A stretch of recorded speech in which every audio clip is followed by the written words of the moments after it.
नमस्कार। हिमाचल दिन भर में आपका स्वागत है। मैं हूं पंकज पंडित। आप देख रहे हैं समाचार फर्स्ट टू द पॉइंट। सबसे पहले शहादत को सलाम। हिमाचल का एक और लाल हुआ शहीद। आखिरी सांस तक लड़ी लड़ाई, 3 आतंकियों को किया खत्म। आधी बीत गई, आधी बीत जाएगी, भरमौर में बोले जयराम। हिमकार्ड पर घिरी सरकार, भाजपा बोली जेवर बेचकर करवा रहे लोग इलाज। बंजार की तीर्थन घाटी का संपर्क कटा, वैली ब्रिज के लिए करना होगा अभी इंतजार। मैदानों में बढ़ने लगा पारा, पहाड़ों का रुख करने लगे पर्यटक। बाबा भलकू की स्मृति में कालका शिमला साहित्य रेल यात्रा का आयोजन। आइए अब शुरू करते हैं इन खबरों का विस्तार। हिमाचल प्रदेश के हमीरपुर जिले का लाल एक बार फिर से देश की सेवा करते हुए शहीद हो गया। जम्मू कश्मीर के अखनूर सेक्टर में एलओसी पर घुसपैठ की कोशिश कर रहे आतंकवादियों से मुठभेड़ में सूबेदार कुलदीप चंद ने वीरगति प्राप्त की। वे 9th पंजाब रेजिमेंट में जेसीओ के पद पर तैनात थे। घटना शुक्रवार देर रात की है, जब नियंत्रण रेखा पर आतंकियों ने भारतीय सीमा में घुसपैठ की कोशिश की। सेना के जवानों ने तत्काल मोर्चा संभालते हुए जवाबी कार्रवाई की। इस दौरान कुलदीप चंद की टीम ने 3 आतंकियों को मार गिराया, लेकिन गोलीबारी में खुद सूबेदार कुलदीप गंभीर रूप से घायल हो गए। उन्हें उपचार के लिए सेना अस्पताल ले जाया गया, लेकिन शनिवार सुबह इलाज के दौरान उन्होंने अंतिम सांस ली। सूबेदार कुलदीप चंद हमीरपुर जिले के नदौन तहसील के कोलवी गांव के रहने वाले थे। जैसे ही उनकी शहादत की खबर गांव में पहुंची, पूरे के पूरे क्षेत्र में शोक की लहर दौड़ गई। ग्रामीणों की आंखें नम थी। सबसे बड़ी और महत्वपूर्ण बात कि 80 वर्षीय कुलदीप चंद के पिता भी सेना में ही तैनात थे। उन्हें अपने बेटे के इस बलिदान पर गर्व है। पूरे राजकीय सम्मान के साथ उनका अंतिम संस्कार किया जाएगा। मुख्यमंत्री सुखविंदर सिंह सुक्खू ने भी इस मामले पर शोक जताते हुए परिवार के साथ संवेदनाएं जताई है, क्योंकि नदौन से ही ये संबंध रखते थे और मुख्यमंत्री सुखविंदर सिंह सुक्खू का भी यही विधानसभा क्षेत्र है। आइए अब चलते हैं राजनीति की ओर। आज भरमौर के दौरे पर जो है वो जयराम ठाकुर पहुंचे थे। आपको बता दूं कि इस बार हिमाचल प्रदेश का राज्य स्तरीय कार्यक्रम भी भरमौर के पांगी में किया जा रहा है, लेकिन आज कार्यक्रम था भाजपा का, जिसमें जमकर निशाना वर्तमान सरकार पर साधा गया।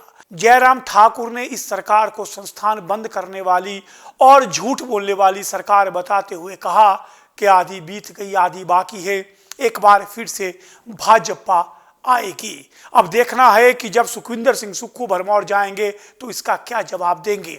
वहीं एक बार फिर से हिमकेयर का मुद्दा जो है वो प्रदेश सरकार के गले की फांस बनता हुआ नजर आ रहा है, क्योंकि अखबार में खबर छपी थी कि एक व्यक्ति की मां बीमार थी, पैसे नहीं थे, हिमकेयर कार्ड उसका नहीं चला और मजबूरी में उसने माता की बालियां गिरवी रखने की ऑप्शन जो है वो मेडिकल स्टोर में दी। हालांकि मेडिकल स्टोर वाले ने वो बालियां नहीं ली, लेकिन भाजपा ने अब इसे मुद्दा बना दिया है।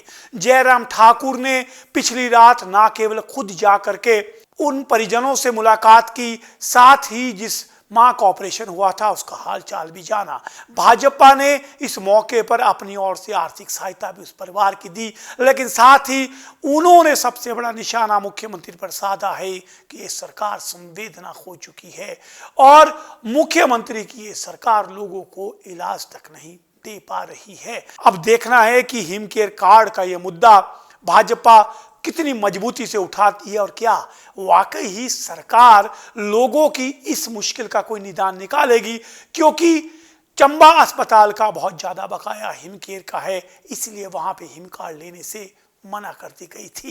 हिमाचल प्रदेश में कुल्लू जिले और शिमला के रामपुर को जोड़ने वाले नेशनल हाईवे 305 कुल्लू रामपुर वाहनों के लिए पूरी तरह बंद हो गया है। इस हाईवे पर मैंगलोर में बना पुल बीती रात 3 बजे क्षतिग्रस्त हो गया। इसकी चपेट में एक सीमेंट से भरा हुआ ट्रक भी आया है, लेकिन राहत की बात यह है कि इसके चालक की स्थिति जो है वो सामान्य है। पुल टूटने के बाद कुल्लू, मंडी और शिमला जिले के कुछ क्षेत्रों का पूरी तरह संपर्क कट गया है। आपको बता दूं कि ये पुल जो है ये तीर्थन वैली को जो है वो कुल्लू घाटी से जोड़ता था। और इन दिनों टूरिस्ट सीजन के चलते भारी संख्या में पर्यटक जो हैं वो तीर्थन वैली की ओर जो गए थे। इसके चलते सुबह से ही वहाँ पे लंबी गाड़ियों का काफिला देखने को मिल रहा है। यहाँ पे कोई भी वैकल्पिक मार्ग नहीं है, आपको पीछे हटकर रामपुर से होकर के शिमला की ओर जाना पड़ेगा। हालांकि इस मामले में लोक निर्माण विभाग मंत्री विक्रमादित्य सिंह ने कहा है कि वे कुछ देर में वहां पे पहुंचकर मौके का जायजा लेंगे और वैली पुल बनाकर 2 से 3 दिन में इस मार्ग को खोलने की व्यवस्था की जाएगी। तब तक इन क्षेत्र के लोगों को परेशानियों का सामना करना पड़ेगा। यह पुल तीर्थन नदी के सहायक नाले पर बना था और मंडी और कुल्लू जिले की सीमा को जोड़ता था। यह पुल 70 के दशक का बना बताया जाता है। कई सालों से इसकी हालत जर्जर बनी हुई थी।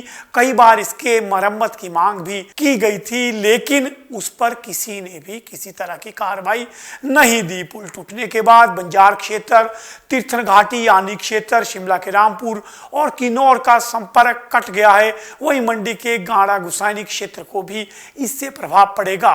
कुल मिलाकर के लगभग आने वाले 2-3 दिन जो है यहाँ पे किसी भी तरह की आवाजाही बहाल होने की संभावना नहीं है। हालांकि स्थानीय लोग जो है वो नदी को जोखिम लेकर के पार कर रहे हैं। अब देखते हैं कि यहाँ पे कब वैली पुल बनता है और कब ये यातायात के लिए बहाल होता है। अगली खबर आ रही है शिमला से। हिमालय साहित्य संस्कृति एवं पर्यावरण मंच द्वारा बाबा भलकू स्मृति काल का शिमला साहित्य रेल यात्रा का आयोजन किया गया।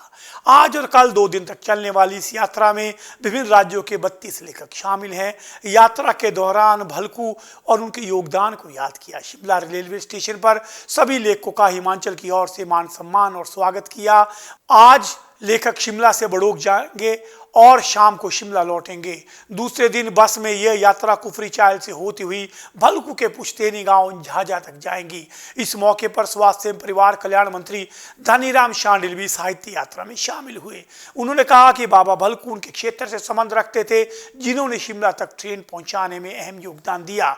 जब बड़ोग सुरंग बनाने में अंग्रेज इंजीनियर असफल हुए तो छड़ी के सहारे बाबा ने सुरंग निकालने की राह दिखाई थी। अब बात करते हैं पर्यटन सीजन की। मैदानों में लगातार बढ़ती गर्मी से अब पर्यटक पहाड़ों का रुख करने लगे हैं और इसका असर पर्यटन के कारोबार पर साफ नजर आ रहा है। शिमला में 80% जो होटल हैं वो लगभग फुल हो चुके हैं और प्रदेश के न केवल शिमला बल्कि अन्य हिस्सों में भी इसी तरह से पर्यटकों का आना जारी है। सबसे बड़ी बात के पिछले 2 दिनों से रहकर प्रदेश में बारिश और हल्का हिमपात कई जगह हो रहा है, जिससे मौसम और अधिक खुशगवार हो गया है। अप्रैल माह में ही पर्यटकों का प्रदेश की ओर रुख करना और होटल व्यवसाय का आगे बढ़ना निश्चित तौर के प्रदेश की आर्थिकी के लिए एक बेहतर शुरुआत है। ऐसी खबरों के लिए आप देखते रहिए हिमाचल दिन भर। मैं हूं पंकज पंडित और आप देख रहे हैं समाचार फर्स्ट टू द पॉइंट।